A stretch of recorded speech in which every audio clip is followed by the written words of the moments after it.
ఒక్కసారి కొమ్మూరి గోల్డ్ కి కాల్ చేయండి. తాకట్లో ఉన్న మీ బంగారాన్ని విడిపించి మార్కెట్ ప్రైస్ కి వాళ్ళు కొనుక్కుని మిగతా డబ్బులు మీకు ఇచ్చేస్తారు. అందరికీ నమస్కారం. వెల్కమ్ టు మనం టీవీ. నేను మీ పవన్ బేస్వాడ.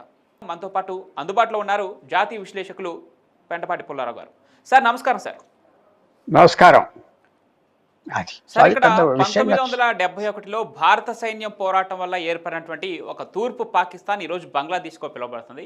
ఆ బంగ్లాదేశ్ ఈరోజు మనకు వ్యతిరేకంగా పాకిస్తాన్కు సపోర్ట్ చేస్తుంది. ఇక 2023లో భూకంప సమయంలో టర్కీకి భారత్ చేసిన సహాయం అంతా ఇంత కాదు. అయితే ఈ రెండు దేశాలు ఈరోజు పాకిస్తాన్ వంచన చేరటం ఎలా చూడాలి? మరోపక్క చిన్న దేశం నుండి ఇజ్రాయెల్ భారత్కు సపోర్ట్ ఇస్తుంది, అతిపెద్ద దేశం నుండి రష్యా భారత్కు సపోర్ట్ ఇస్తుంది. ఈ దేశాల వైఖరిని ఎలా చూడాలి సార్? ఒకటి స్ట్రైట్ అవే టర్కీ మనం ఏం పెద్ద చేసాం, టర్కీ విరోధులకి మనం సాయం చేస్తూ ఉంటాం. టర్కీ ప్రముఖ విరోధి ఎవరు? గ్రీస్. గ్రీస్ అనే దేశం పక్కన ఉన్నది, మనం వాళ్ళని సపోర్ట్ చేస్తాం. సో టర్కీ ఇక్కడ ఏం చేస్తుంది? టర్కీ ఆ డ్రోన్లు అమ్ముతుంది పాకిస్తాన్కి, చైనా డబ్బులు ఇస్తుంది, అమ్ముతుంది. ఫ్రీగా ఇవ్వట్లేదే, ఫ్రీగా ఒక అగ్గిపెట్టి కూడా ఇవ్వట్లేదు పాకిస్తాన్. చైనా డ్రోన్లు అమ్మితే మనం అల్లరి చేస్తామని టర్కీతో అమ్మిస్తాం. అయిపోయిందా? ఒకటి. రెండు, బంగ్లాదేశ్ ఇప్పుడు 71లో మనం ఇచ్చిన దేశం తప్పు చేశాం కదా, ఇవాళ వెనక్కి తిరిగి చూస్తే అంత తప్పు జరిగేస్తాం, చేయడం తప్పు కదా. బంగ్లాదేశ్ సృష్టించటం వల్ల పాకిస్తాన్కి బలం తెచ్చాం మనం. సో దీంట్లో అర్థం ఏంటంటే, ఈవేళ తీసుకున్న స్టెప్స్ ఒక 20, 30, 40 సంవత్సరాల తర్వాత దాని పరిణామాలు విశేషంగా విషం అయిపోవచ్చు. సో బంగ్లాదేశ్ మనకు విషం అయింది. ఆ రోజు అమృతం అనుకున్నాం, ఈవేళ విషం. నేపాల్ 2006లో పెద్ద గొప్పగా ప్రజాస్వామ్యం కావాలని అప్పుడున్న మన్మోహన్ సింగ్ ప్రభుత్వం రాజాన్ని తీసేశారు.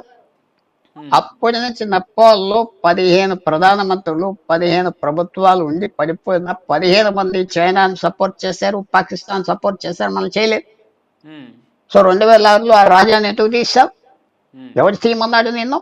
300 సంవత్సరాల నుంచి రాజా ఉన్నాడు, మనకు సాయం చేసేవాడు కాదు, చైనాతో కూడా సాయం చేసేవాడు కదా, మధ్య నుండి నాటకం ఆడేవాడు, మనకేం ట్రబుల్ లేదు. సో ఈ తప్పులు ఈవేళ నేను చేసే వ్యవహారం అంతా ఫ్యూచర్లో మంచి చెడ్డ వస్తాయి. సో భారతదేశం అతి పెద్ద తప్పు 71లో చేసింది, మళ్ళీ 2006లో చేసింది. వాళ్ళ విరోధం మన తప్పుల వల్ల వాళ్ళు విరోధులుగా తయారయ్యారు, అంతే. సార్, ఈరోజు అంటే నిన్న హైదరాబాద్లో కావచ్చు, ఆంధ్రప్రదేశ్లో ఉన్నటువంటి వైజాగ్ సిటీలో కరాచీ పేరుతో ఉన్న కొన్ని బేకరీల పైన దాడులు జరుగుతూ ఉన్నాయి సార్. అసలు పహల్గామ్లో ఉగ్రదాడి ఏ మోటోతో జరిగింది? భారతదేశంలో ఉన్నటువంటి హిందూ ముస్లింల మధ్య ఘర్షణలు చెలరేగాలి, వారు కొట్టుకొని చావాలి అనే ఉద్దేశంతోనే వారు ఆ ఉగ్రదాడి చేయడం జరిగింది. ఈ రోజున కరాచీ అంటే భారతదేశంలో ఉన్నటువంటి ముఖ్యంగా తెలుగు రాష్ట్రాల్లో ఉన్నటువంటి కరాచీ బేకరీల పైన దాడులను ఏ విధంగా చూడాలి సార్? అంటే వారు అనుకున్న మోటో సక్సెస్ అవుతుంది అనుకోవాలా, భారతీయులు దానికి బలవుతున్నారా మత ఘర్షణలకు అనేది ఎలా చూడాలి? చాలా తప్పు, చాలా అసహ్యం, చాలా చిల్లర. ఎవడో బేకరీ పెట్టుకున్నాడు అక్కడి నుంచి వస్తే దాని మీద పడి పెద్ద, దాని బదులు ఎవరెవరు వెళ్ళారో వాళ్ళందరూ పోగు చేసి డబ్బు నేషనల్ డిఫెన్స్ పంపిస్తే మంచిది. ఫన్ ఇదంతా చిల్లరి పబ్లిసిటీ కోసం టీవీ కెమెరాల మీద వచ్చి గెంతులు వేయటానికి, అంతేదా? మీడియా కోసమే కదా, లేకపోతే చేస్తారా? మీడియా కెమెరా లేకపోతే వెళ్తారా అక్కడికి? వెళ్ళరు కదా. ఊరికదా పబ్లిసిటీ కోసం చిల్లర పని, తప్పది ఎవరి దగ్గరికి. అది చాలా పొరపాటు, చాలా చిన్న మైండ్ చూపెడుతున్నాం. భారతదేశం ఇలాంటి పనులకు ఒప్పుకోకూడదు, చాలా అసహ్యం పడుతున్నాం. చిన్న దేశం కాదు, మన చాలా పెద్ద దేశం, పెద్ద సాంప్రదాయం, పెద్ద మనసు. ఇలాంటి వాటి పనులు చేయకూడదు మనం. సార్, ఇప్పుడు తెలుగు రాష్ట్రాలకు సంబంధించినటువంటి సత్యసాయి జిల్లా, ఆంధ్రప్రదేశ్లో సత్యసాయి జిల్లా కల్లితాండకు చెందినటువంటి ఒక వీర జవాన్ మురళీ నాయక్ మరణించడం జరిగింది. ఇంకా ఎంతోమంది అసూలు బాస్తున్నారు, యువ జవాన్లు మరణిస్తామన్నారు ఈ పాక్ దాడులలో. ముఖ్యంగా మురళీ నాయక్ మరణం గురించి ఏం చెప్తారు మీ మాటల్లో? చాలా విచారం, చాలా విచారం. ఒక మనిషి చచ్చిపోయాడు, 1000 మంది చచ్చిపోవచ్చు, 10,000 మంది చచ్చిపోవచ్చు. యుద్ధం స్టార్ట్ అయ్యాక ఎవరో ఆప్ చేయలేం. ఈ యుద్ధం అనేది ఎలాగంటే, యుద్ధం ఎవరైనా దిగినా అనుకున్న పరిణామం రాలేదు. ఈ 2000 సంవత్సరాల్లో జ్ఞాపకం పెట్టుకోండి చరిత్ర. నేను దిగి నేను గెలుస్తాను అనుకుంటే ఓడిపోతాడు, నేను దిగేది సాధిస్తానంటే అవ్వదు. రష్యా యుక్రెయిన్ చూస్తున్నారు. 3 సంవత్సరాలు 15 రోజుల యుద్ధం 3 సంవత్సరాలు అయిపోయింది, లక్షల మంది చచ్చిపోయారు. సో యుద్ధం అనగానే చాలా జాగ్రత్తగా దిగాలి. అతి పెద్ద విజయం, యుద్ధం లేని సాధించిన విజయం. సన్ జో 2500 సంవత్సరాలు చైనీస్ మహాత్ముడు రాసింది అందరికీ తెలుసు. యుద్ధం లేకుండా విజయం సంపాదించాలి. ఓకే. అది తెలివితేటలతో దౌత్య మార్గాలతో సంపాదించాలి. యుద్ధానికి వస్తున్నాం, యుద్ధం చేసేస్తాం, మా దగ్గర అంతా ఉన్నది, సైన్యం ఉన్నదని చూపించి యుద్ధం చేయకూడదు. యుద్ధం చేసేవా నువ్వు ఫెయిల్, అది జ్ఞాపకం పెట్టుకోవాలి. సో నాయక్ గారు మట్టుకి మనం అందరూ చాలా ఇలా జరుగుతాయి, తప్పట్లేదు. దేశానికి పాకిస్తాన్ చైనా వల్ల మనకి మనం అది జాగ్రత్త పడాలి. ఇంకా అది వార్నింగ్, జాగ్రత్త పడాలి. మంచిగా పాలసీస్ చేయాలి, మంచి డిఫెన్స్ చేయాలి, ఇంకా ఎక్కువ చేయాలి, ప్రజలకు నేర్పాలి, ఇంకా పాలసీస్ మార్చాలి. చైనా మీద పడాలి, చైనాతో మనం వ్యాపారం మానుకోవాలి, చైనాని దింపాలి. మీరు మాట్లాడండి మాతో పాకిస్తాన్ కాదని దింపాలి.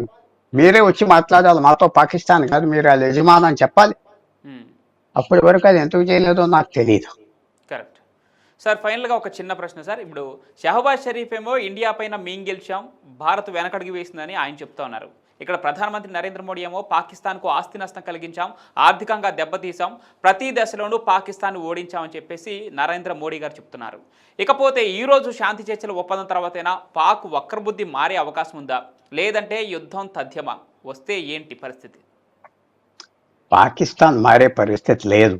పాకిస్తాన్ ఒక చిన్న దేశం, ఇలాంటి వ్యవహారాలు వేషాలు వేస్తుంది చాలా తెలివితేటలుగా. ఎవరినో పెద్ద దేశం చైనా దొరికింది, అద్భుతంగా చైనా దొరికింది వాళ్ళకి. సో వాళ్ళు చెప్పే మాటలు అంటారు, మనకు అనవసరం. భారతదేశం ముందలకి వెళ్ళిపోతూ ఉండాలి. భారతదేశం ఈ కాలపులు ఆప్ చేసిన అడ్వాంటేజ్ తీసుకుని మన తప్పులు తెలిసి ముందలకి వెళ్ళిపోవాలి. భారతదేశం ఆర్థిక వ్యవస్థ ఆకూడదు, చదువు ఆకూడదు, అలా ముందలకి వెళ్ళిపోవాలి. 1 సంవత్సరం 2 సంవత్సరాలు గడిపేయాలి మాటలతో. మనం అడ్వాన్స్ అయిపోతూ ఉంటాం, వాళ్ళు వెనక్కి వెళ్ళిపోతూ ఉంటారు. అది మన టార్గెట్. మనం పాస్ చేయటానికి వచ్చే పాడవకూడదు, ఆ పరీక్షలు మనం మిస్ అవ్వకూడదు. సో మనం తెలివితేటలుగా ఓకే ఓకే అని మొదలుకి వెళ్ళిపోవాలి. మన కారు 100 మైళ్ళు గంటకి వెళ్తుంది, వాళ్ళ కారు 30 మైళ్ళు. ఇంకొక సంవత్సరం వెళ్ళిపోతే ఎంత దూరం వెళ్ళిపోతాం, అలా వెళ్ళిపోవాలి. సమయం మనం గెలవాలి, సమయాన్ని కంట్రోల్ చేయాలి. అది భారతదేశానికి ఫైనల్ విజయం. చైనా ఏమైపోతుందో లేకపోతే పాకిస్తాన్ ఏమైపోతుందో సమయంలో మనం 80 సంవత్సరాలు 100 సంవత్సరాలు టార్గెట్ పెట్టి చాలా జాగ్రత్తగా రోజు రోజు ముందరికి వెళ్ళిపోతూ ఉండాలి.